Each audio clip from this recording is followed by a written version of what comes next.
Well, we're back. And I want to go ahead and show you around just a wee little bit to give you an idea what the possibilities are. Now, you can see doorknobs and all sorts of cool things. For some people, they haven't seen a lot of this before, but this is called house jewelry.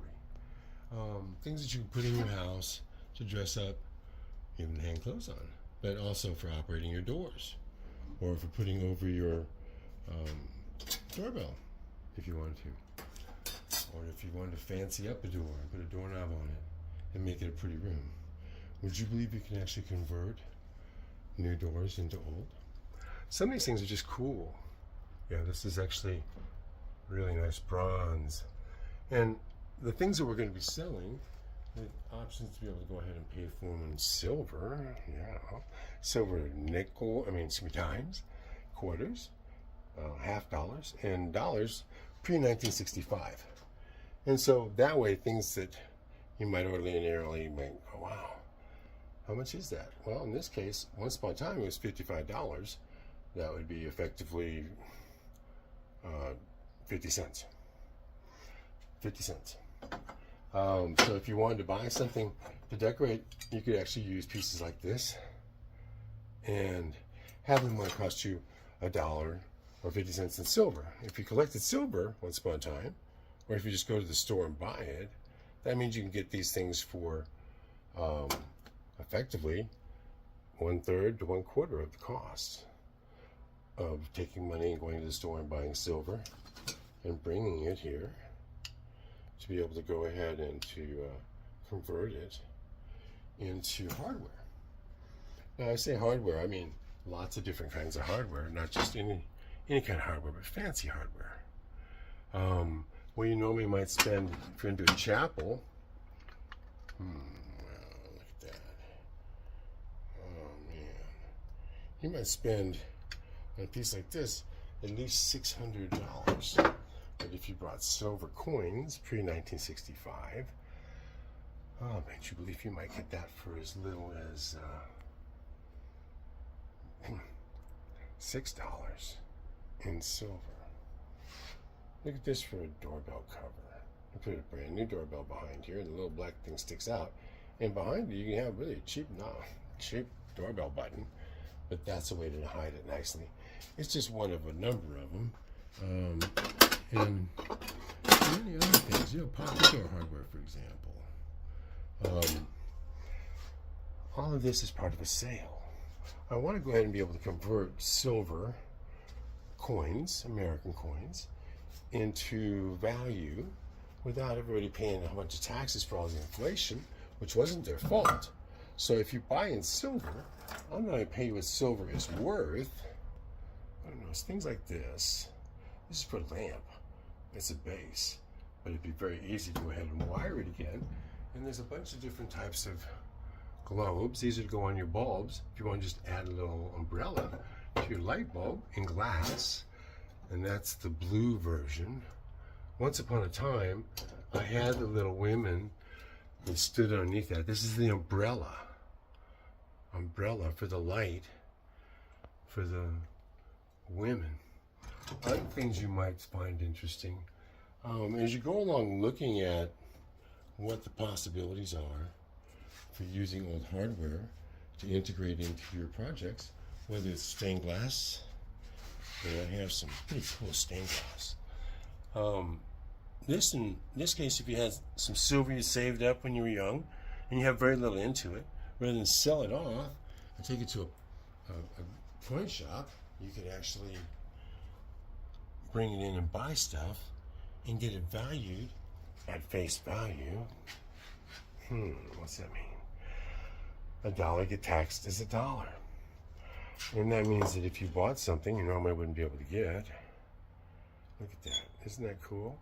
Now, if you got a set, and I happen to have a set, or you got one that maybe looked like that, and it was functional, that'd be pretty cool. But if you got it for $1 or $2 each, silver coin. Now, silver eagles, of course, I like those even better, and give more for them.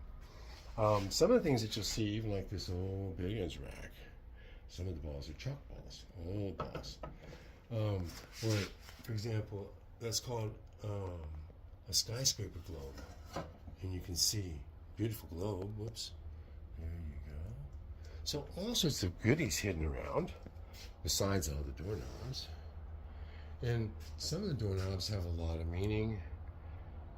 Some people have a hard time seeing that, for example, but that was an organization, and people had doorknobs that actually had the crosses and organizations of the time represented on their doors. Some of you may figure out what that was. And then there's also this one, which is interesting. As you're walking down the hallway, that little back part would be sticking out. Yeah, interesting. To kind of give you the feeling that you might be getting watched. Once upon a time, as a matter of fact, in the USA, even in Pennsylvania, when I used to go on home tours, this is how you distinguished who would go into what room based on what color the doorknob was. So if you didn't have the right color skin, you didn't go in that room. A lot of history, a lot of symbolism in doorknobs, and people don't realize the symbolism is in there. But if you look here, for example, I love this one. See the dragons? There you go. Isn't that gorgeous? There's a doorknob that goes with that, and there's more. Some of these are simple as for your wow, W-O-W, woodsman of the world. But it makes a great doorknob if you're taking that hole and you put somebody's eye in there. Just take a picture of it, laminate it, because then you can flip it over and make it be mom's room. Yeah. What a cool thing to do. And I have several of those. Some of these are just plain beautiful. And some of them actually have, like for example, Chicago. That one says actually Chicago, City of Chicago. That's their school board. Of course, they could make all this stuff with tax money in the old days. Now, this is sort of arts and crafts. You can see how that works. There's actually some cool doorknobs that go with some of these patterns. And you wouldn't think so, but for example, if you look at this, you'll see there's lions, there's a fortress, there's a lion's head, and some of them you have fox heads and dolphins and cherubs. That's assuming you can see the cherub, and you can see how elaborate some of these plates get. And so, if you could buy a plate like this, and I could come up with a knob, and it could turn in your bedroom and open it up, wouldn't that be cool? Compared to something normal? And my goal is to go ahead and take images of these in 3D, and that way be able to print them out again, and have us be able to duplicate them at reasonable prices. And that way you can have something like this on your door in your bedroom, and maybe spend $10 or $15 and have a kid living locally print it out for you on his 3D printing machines. That's where we're going in the world.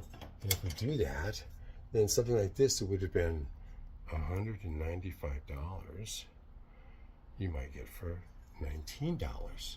Right now, in silver, oh, that's really probably on sale. $1 silver coin, $2 silver coin for anything you see. $2 silver dollars. This is a giant lion on it, and there's a cherub on top. Oh, all this stuff is doorknobs, door hardware.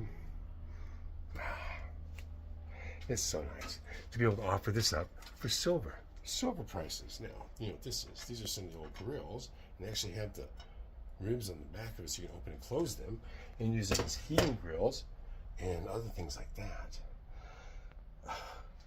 We don't make anything like that anymore.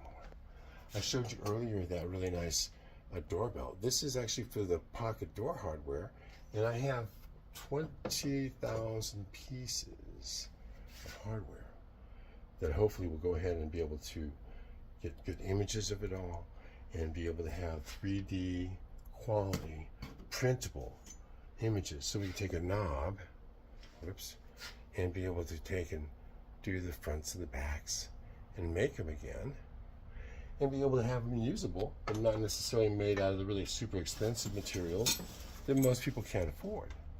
So if I could do something like this and you could have on your bedroom.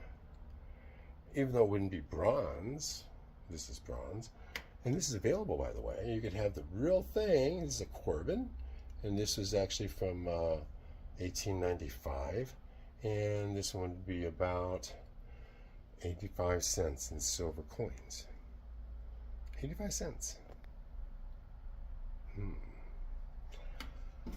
Seems too cheap, doesn't it?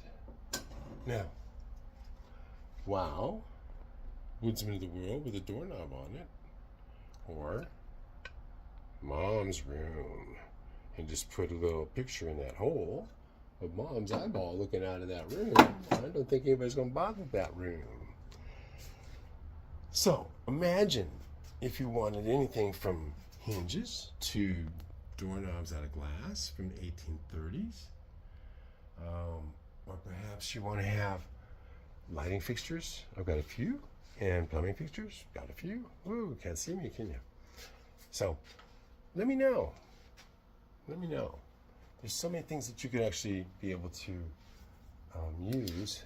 For example, look at this. This is known as a starfish. If you can see the starfish, there you go. And the starfish pattern, for example. So much more. We'll get into it when there's more light.